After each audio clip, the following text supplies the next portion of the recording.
오늘 날씨가 한 영하 한 10도 정도 된다고 합니다. 근래에 들어서 아마 가장 추운 날씨가 아닌가. 우리 오늘 같은 날은 이제 마스크 잘 착용하셔서 호흡기 또 관리 조심하시고, 근래에 보니까 이 독감에 걸린 분들이 더러 계시더라고요. 그래서 우리 마스크 잘 착용하시면 또 예방 효과가 뭐 몇 프로가 올라간다고 또 그러더라고요. 그래서 주무실 때도 마스크 쓰고 주무시면 또 이 보호도 되고 그렇습니다. 어쨌든 오늘 가급적이면 가정에 계시고 또 집에서 또 건강 조심하시면서 물 자주 잡수시면 좋을 것 같습니다.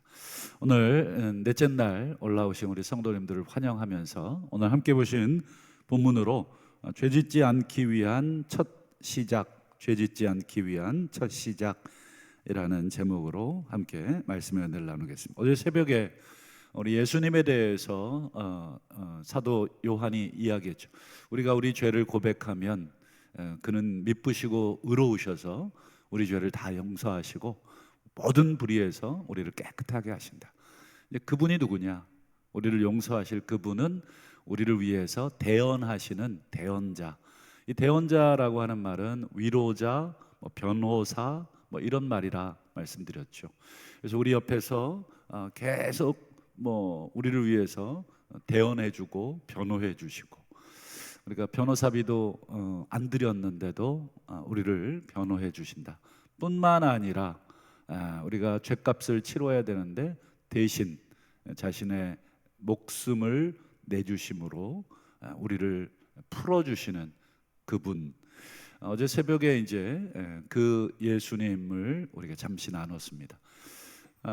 어제 말씀드린 것처럼 그 예수님이 옆에 우리가 계시다고 하는 것은 또 죄를 져도 돼, 또 얼마든지 죄 져도 우리 예수님이 계시니까 우리 예수님께 가면 또 용서해, 이렇게 살라고 예수님이 우리를 변호해 주시고 우리를 대신해서 목숨을 내주신 것이 아니다.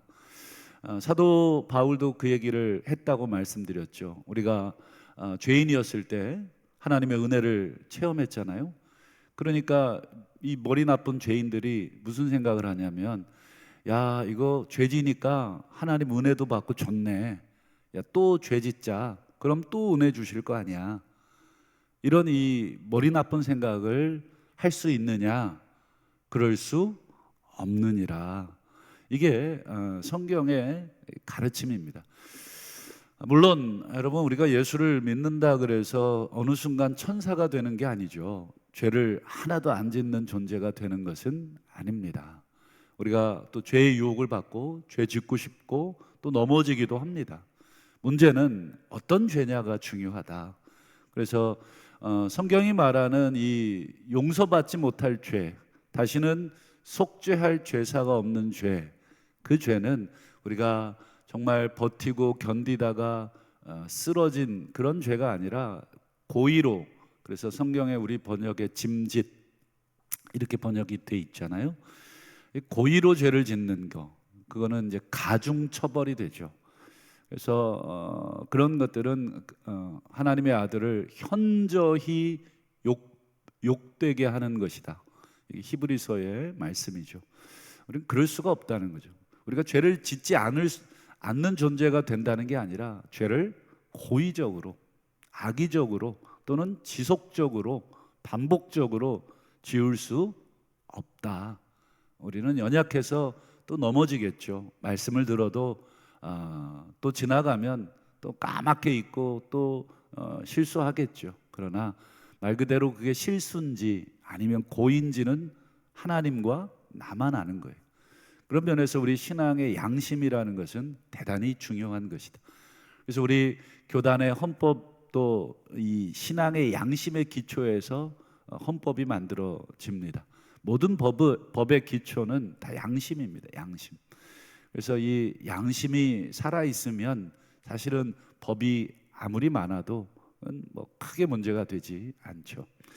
하여간 어제 새벽에 우리가 2장 1절에 우리 사도 요한이 이런 얘기한 거죠. 내가 이 편지를 너희들에게 쓰는 두 번째 이유, 목적, 너희로 죄짓지 않게. 이때 죄는 그저 실수, 우발적 이게 아니라 고의, 지속적 이런 실수의 죄, 이런 죄를 범하지 않도록 이 편지를 쓴다. 그래서 오늘은 너희로 죄를 짓지 않게 하는 것이, 그럼 어떻게 하는 것이 죄를 짓지 않는 것인가? 이 부분을 우리가 함께 살피고 말씀을 맺으려고 합니다. 여러분, 우리 좋은 부모, 나쁜 부모 꼭 기준을 잡기는 어렵습니다만 그래도 대략적으로 좀 지혜롭고 좋은 부모의 특징들이 있잖아요. 예를 들면 대표적으로 제일 안 좋은 부모는 그냥 소리만 지르는 부모, 막 화만 내는 부모, 야단만 치는 부모는 대표적으로 안 좋은 부모죠. 야단을 칠 수 있죠. 혼을 낼 수 있죠. 그건 부모로서 당연히 해야 되는 것입니다. 여러분, 혼내지 않는 부모가 오히려 비정상입니다. 그게 어떤 방식의 야단이냐가 중요한 거지. 어쨌든 우리 교훈을 해야 되고 훈계를 해야 되고 바르게 이야기를 하고, 아이가 기분 나쁠 거 알지만 그래도 얘기를 해주는 것이 좋은 부모잖아요.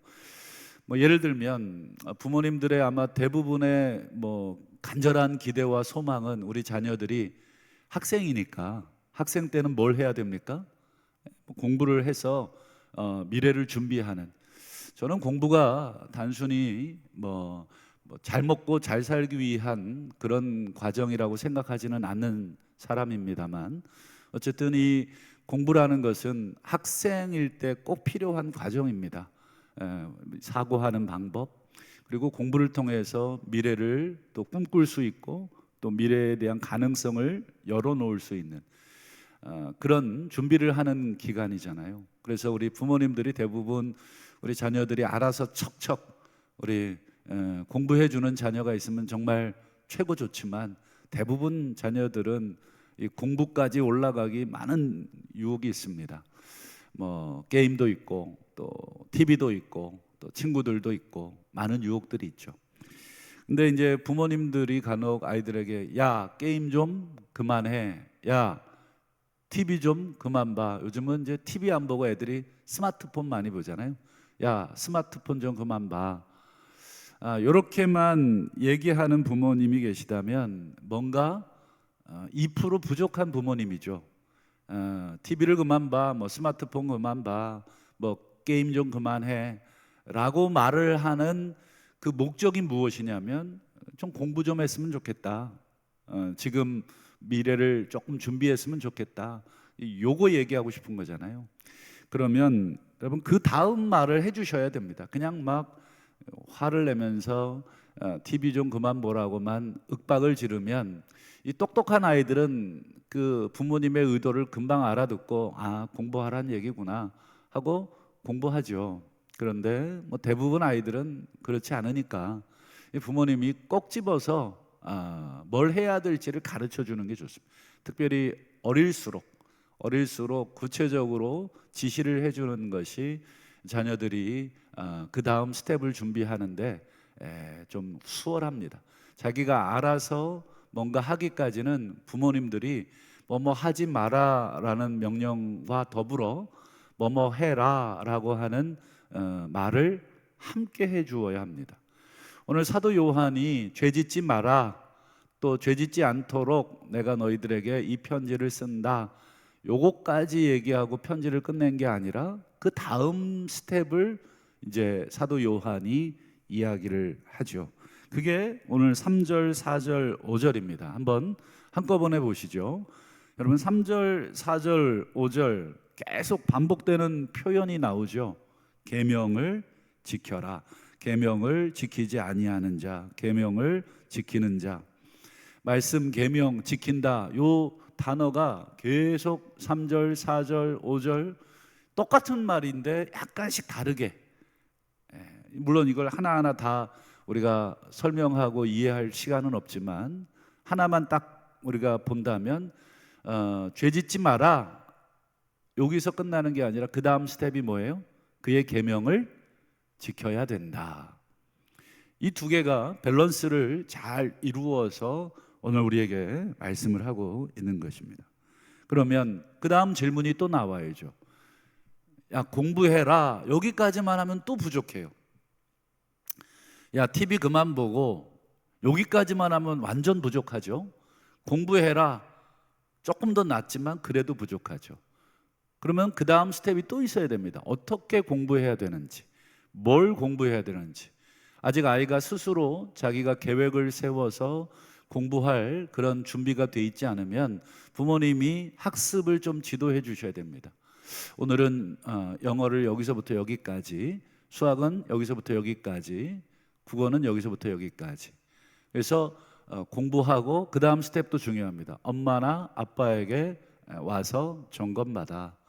이 점검받으라는 말을 꼭 해주셔야 아이들은 그 점검을 받기 위해서 집중을 하죠. 그럼 그의 계명을 지키라 라고 했는데 그의 계명이 뭐냐? 이게 당연한 질문입니다. 계명이 뭐 한두 개입니까? 엄청나게 많죠. 그걸 우리가 다 외울 수도 없고 그걸 어떻게 알겠습니까? 또 질문할 테니까 그의 계명에 대해서 이제 이야기합니다. 우리 먼저 예수님의 계명이 직접적으로 나와 있는 곳이 어디냐면 요한복음 13장입니다. 이것도 요한 사도가 쓴 거니까 너무 잘 알죠. 본인이 쓴 이 복음서의 내용이죠. 우리 요한복음 13장 33절 34절 볼까요? 33절 앞에 작은 자들아 이렇게 돼 있는데 제가 일부러 요 단어만 집어넣었어요. 34절은 너무 잘 알잖아요. 서로 사랑해라. 새 계명을 준다. 우리 로비에 여러분, 우리 원로 목사님이 아주 멋진 필체로 써주신 그 말씀이잖아요. 근데 그 앞에 이 작은 자들아 이렇게 돼 있잖아요. 이게 번역이 물론 이것도 맞는데 조금 여러분 이 호칭, 이 작은 자들아라고 하는 이 단어의 원래적 의미는 부모가 아주 어린 자녀를 부를 때 쓰는 호칭입니다. 호칭. 얘야, 뭐 아이고 아가야 이런 호칭입니다. 아주 아직 뭔가 사리 분별하지 못하는, 아직 이게 뭔지도 잘 모르는, 이거는 이제 뭐 나이와 상관없이 아주 그런 미숙함을, 예수님이 지금 제자들 나이가 지금 예수님하고 비슷하거든요. 완전 어린애들이 아니에요. 예수님이 지금 아시는 것처럼 30대 초반이시잖아요. 그 제자들도 얼추 그 나이예요. 지금 다 비슷한 또래에서 지금 하고 있는데, 여러분 비슷한 또래의 아무리 스승이지만 부모가 아주 어린아이를 부르듯이 부르고 있다. 이건 굉장히 의미가 있는 것입니다. 이건 몸만 어른이라고 어른이 아니라 이 영적으로 어른이 돼야 되는 그런 상황이죠. 작은 자들아, 얘들아, 얘야, 너희들 서로 사랑해라.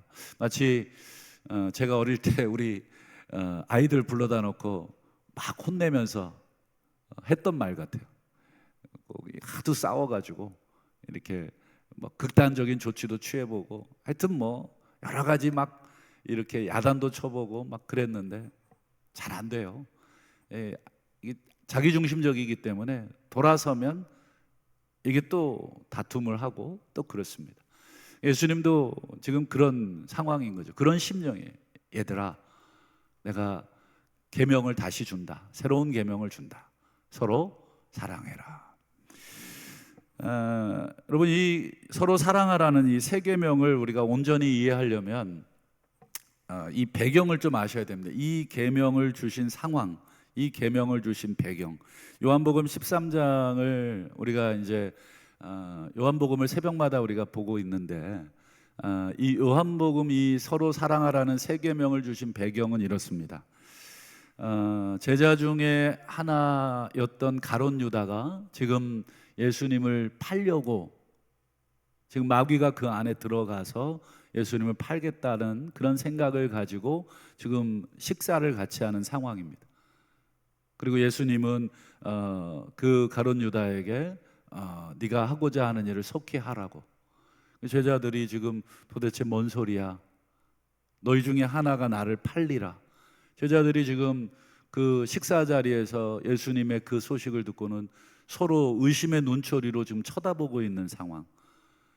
그리고 베드로가 막 내가 주님을 위해서 내 목숨을 버리겠다고 막 호언장담할 때 예수님이 하시는 말씀, 네가 오늘 나를 세 번, 닭 두 번 울기 전에 부인할 거다. 여러분, 이런 분위기입니다.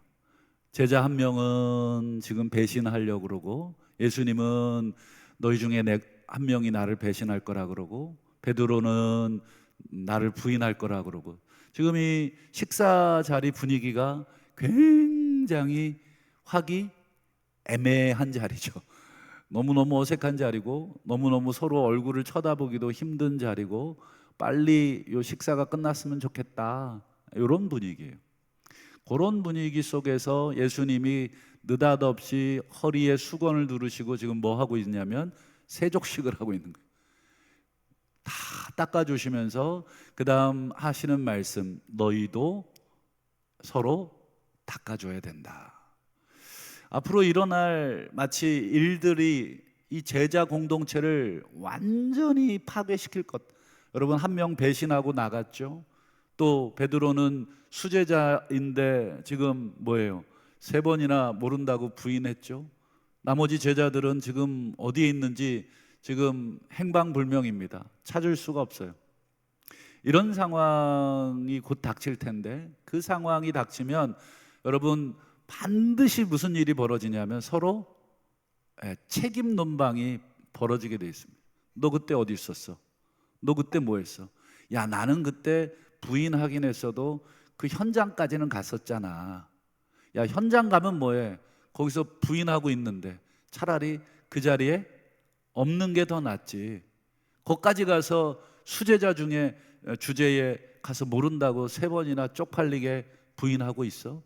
여러분, 틀림없이 어떤 사건이 터지고 나면 그 사건에 대한 책임 공방이 서로 아주 심각하게 정죄하고 손가락질하고, 서로 다 잘못했는데 서로 누가 조금 더 잘못했는지 조금 덜 잘못했는지 그거 가지고 네가 옳으니 내가 옳으니 이 싸움 하지 않겠습니까?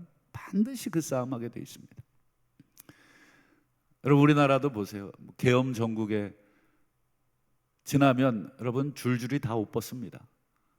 반드시 책임을 묻게 돼 있고, 반드시 전부 다 누가 더 뭐 단순 동조죄냐, 뭐 주동죄냐, 뭐 이런 거 경중을 가리지 않겠습니까?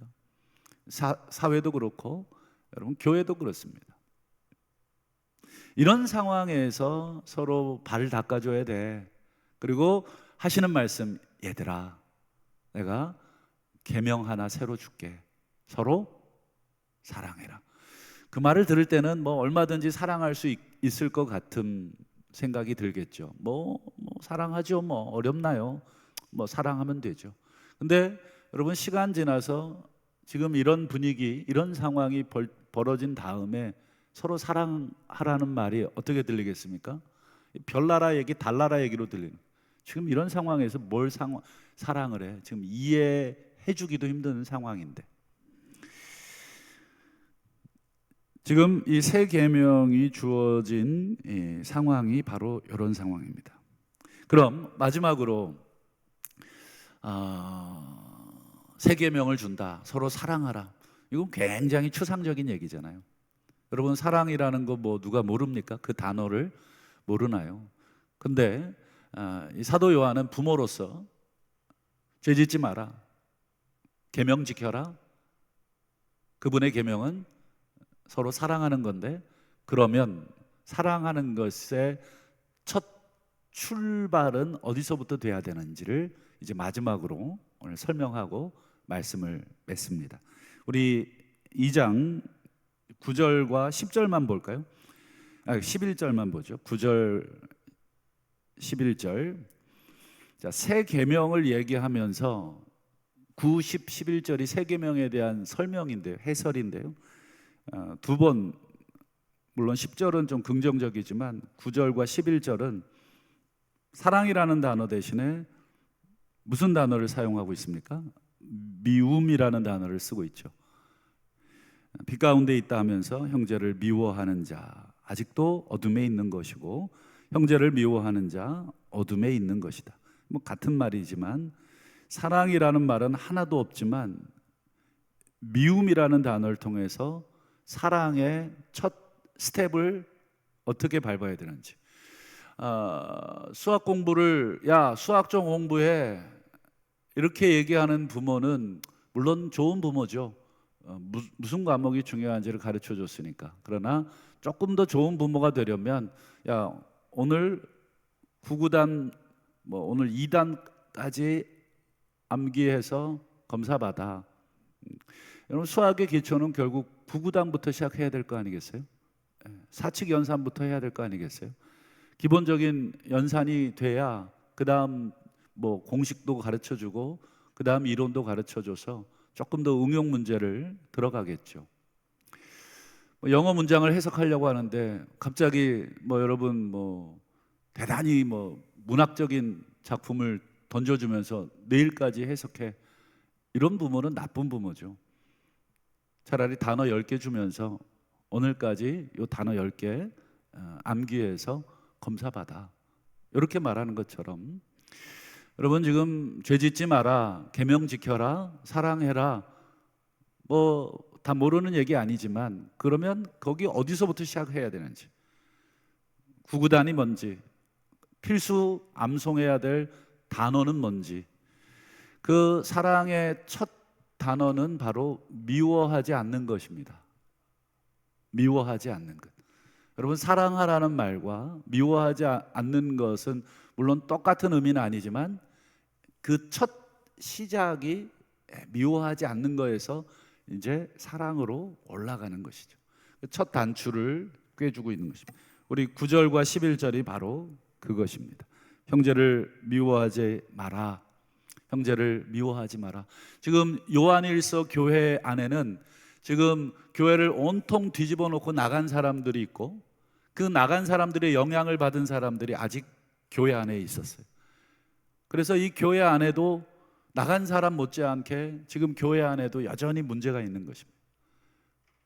그들이 계속해서 누군가를 향해서 정죄하고 누군가를 비난하고 책임 공방을 묻는 사람들이 요한일서 교회 안에 여전히 있었어요. 그럼 여러분 누군가가 비난받고 누군가가 손가락질 받으면 싸움이 나죠. 그때 우리에게 필요한 것은 우리 예수님께서 제자 공동체에게 하셨던 말씀, 서로 사랑해라. 이건 너무 별나라 이야기니까 사도 요한이 미워하지 마라. 미워하지 않는 것부터 너희들이 시작을 해야 된다. 그 사람에 대한 미움부터 우리가 갖지 말아야 한다. 말씀을 맺겠습니다. 여러분 어느 가정이든 여러분 문제가 없어서 이렇게 이혼하지 않고 안 깨지고 잘 사는 가정은 하나도 없습니다. 야, 저 부부는 생전 안 싸울 것 같아. 저 부부는 생전 문제 없을 것 같아. 저 가정은 정말 화목한 것 같아. 틀린 말입니다. 저 부부에게도 문제가 있고 저 가정에도 문제가 있지만 저 부부가, 저 가정이 깨지지 않고 그래도 다른 사람 보기에 그래도 괜찮은 가정, 괜찮은 부부라고 평가가 되는 것은 여러분 부부간에 서로 오래 참아줬기 때문에, 그 미움을 오래 견뎌냈기 때문에 그 부부가, 그 가정이 깨지지 않고 지금 이렇게 있는 것입니다.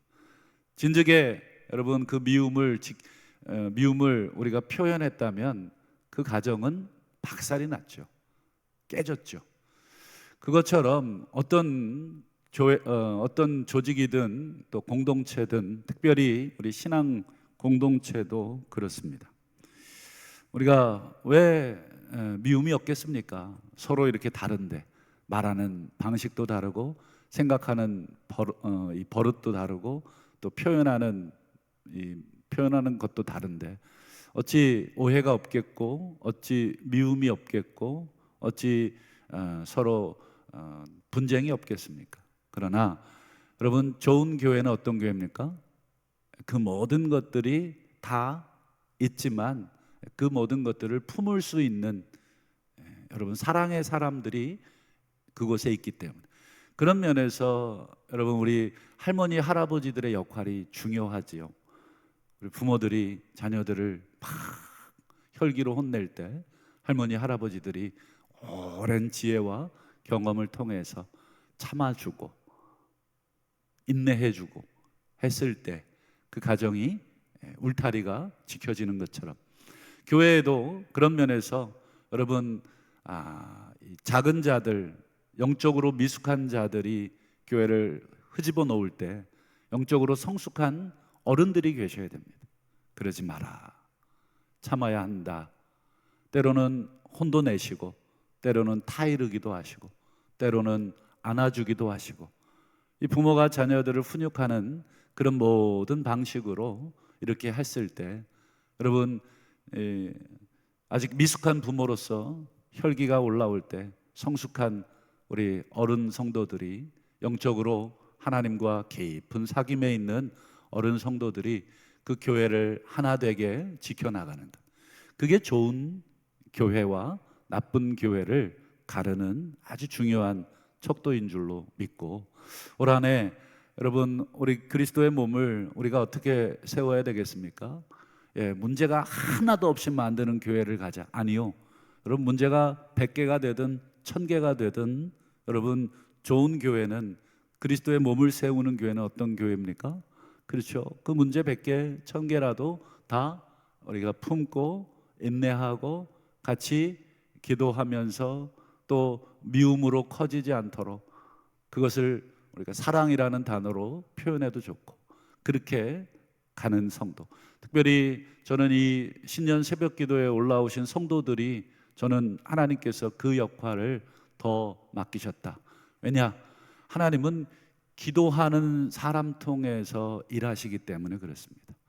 기도한다는 것은 하나님의 뜻을 묻겠다고 오신 분들이잖아요. 그런 면에서 오늘 올라오신 우리 성도님들, 이렇게 추운 날씨인데도 불구하고 올라오신 우리 성도님들이 그 하나님의 공동체를 다시 한번 세워가시고 또 지켜가시는 그 일에 가장 앞장서 주시기를 우리 주님의 이름으로 간절히 축원합니다. 기도하겠습니다.